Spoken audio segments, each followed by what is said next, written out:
In charge sports manager Ajay પી ગુસાણી। આજરોજ 1 તારીખથી swimming pool સવારના 6 વાગ્યાથી કાર્યરત કરવામાં આવેલ છે। 6 થી 9 જેન્ટ્સનો ટાઈમ છે, 9 થી 10 લેડીઝ ટાઈમ છે। સવારના ભાગમાં 10 વાગ્યા સુધીમાં ઓછામાં ઓછા 500-550 મેમ્બરોએ ભાગ લીધેલ।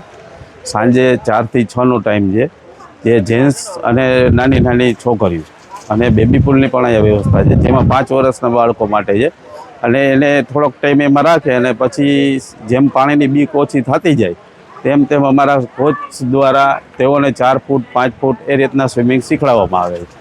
સાંજે 4 થી રાતના 8 વાગ્યા સુધી 6 થી 8 લેડીઝ બેચ છે। આજે ઓછામાં ઓછા મારા ખ્યાલ પ્રમાણે 300 જેવા તો હશે જ અને ધીમે ધીમે આ સંખ્યા વધતી જશે। ઓછામાં ઓછા 1000 પ્લસ 1200 સુધી પહોંચી જશે। વેકેશનનો માહોલ છે એને હિસાબે પણ બાળકોને પણ મજા આવે અને બાળકોની સંખ્યા પણ અહીંયા વધતી જશે। અમુક બેચ એવા થશે કે અમારે બંધ કરવા પડશે કારણ કે ઓવર થઈ જાય એટલે, અને પાણીની કસરત બહુ સરસ છે છોકરાઓ માટે, એને હિસાબે ક્રેઝ વધારે છે અત્યારે સ્વિમિંગનો। મારું નામ કલ્પ ચુડાસમા છે। હું જેએમસી સ્પોર્ટ્સ કોમ્પ્લેક્સમાં સ્વિમિંગ કોચના હોદ્દા ઉપર છું। અત્યારે ઉનાળાના સમયમાં લોકો વધારે સ્વિમિંગ શીખવા આવે છે। 4 થી 5ના સમયમાં વધુ તડકો હોવાને કારણે અત્યારે એ બેચમાં સંખ્યા ફૂલ છે। અત્યારે બેબી પુલ, મોટો પુલ, એ રીતે 2 પુલની વ્યવસ્થા કરવામાં આવી છે।